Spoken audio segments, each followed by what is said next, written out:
waiting to see whether or not the Democrat-controlled Senate will even consider the Laken Riley Act passed by the House last week. It requires immigration officials to detain illegal immigrants charged with crimes. And here's what Senate Democrats have to say about it. Another bill that the House moved quickly on.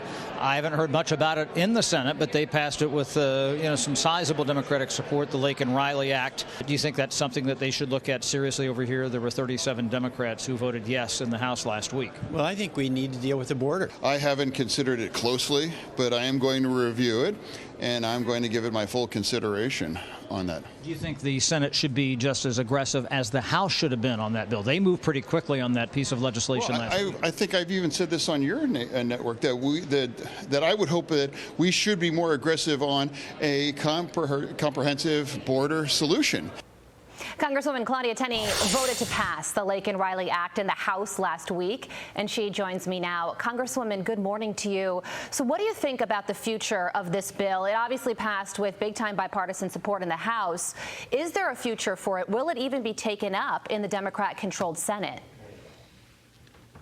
Well, that's great to see Senator Fetterman advocating for this bill. He's kind of turned on a lot of issues. I guess he knows he's got a competitive election someday in the future.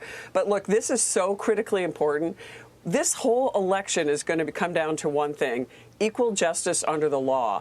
And what has happened, whether it's what's happened yesterday in the explosive Robert Hur testimony, where, again, reiterating my initial thoughts when the Hur report was brought out, I said, look, you either have to charge Joe Biden with a crime because the special counsel Hur laid out the elements of a crime, a violation of the Espionage Act, technically, and then said, oh, we're not going to charge him because he is, he's either weak or he's kindly or a jury won't convict him. That's not his job. But now, if that's the case, as I said on February 8th, if you're not going to charge him, then he is not fit to stand trial, and Merrick Garland should begin the 25th Amendment proceedings because he's not fit to be president of the United States or commander-in-chief.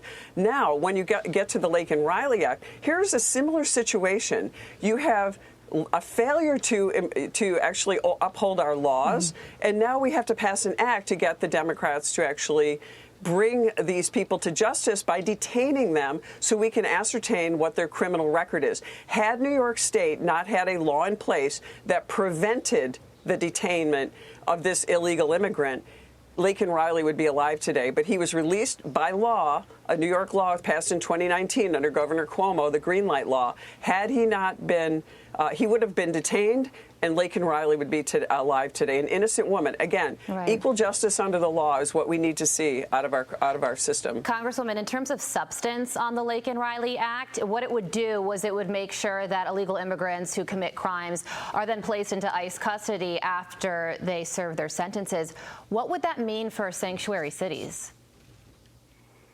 Well, that sanctuary cities would be eliminated because, first of all, in sanctuary counties, so under that law, there's a section called 287G that allows local municipalities to actually act in the place of ICE to detain and determine the criminality again. And had we done that, again, in New York City, this could have been done. But Letitia James, the Attorney General, has threatened to prosecute counties who accept this. There's one county in the entire state of New York, Rensselaer County, New York, which actually opted into this statute.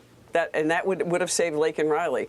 The Democrats know this is wrong. They know this is about crime, but they're refusing to stand up on this issue. And I think it could cost them the election. This is going to be the election issue, the border and the crime. Right. Well, Congresswoman, Republicans need all the votes that they can get when it comes to Republican priorities like border issues and crime. And one of your colleagues made a pretty surprising announcement yesterday. Congressman Ken Buck announced that he's retiring at the end of next week. So the party breakdown when he leaves would be 218 to 213.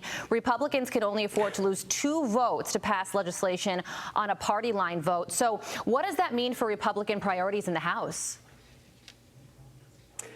Look, it's been difficult with divided government right now. We're not unified as we need to be. The strongest thing that we can do as a party and as a conference is to stick together.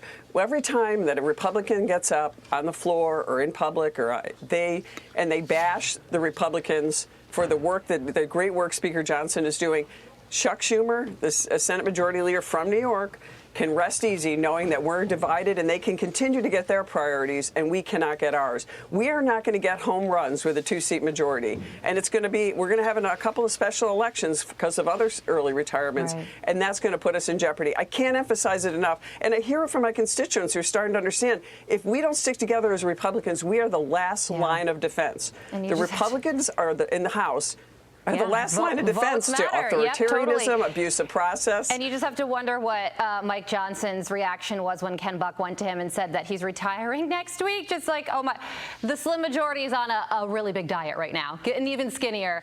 Congresswoman Tenney, thank you so much for waking up. Have a great day. I'm Steve Ducey. I'm Brian Kilmeade. And I'm Ainsley Earhart. And click here to subscribe to the Fox News YouTube page to catch our hottest interviews and most compelling analysis.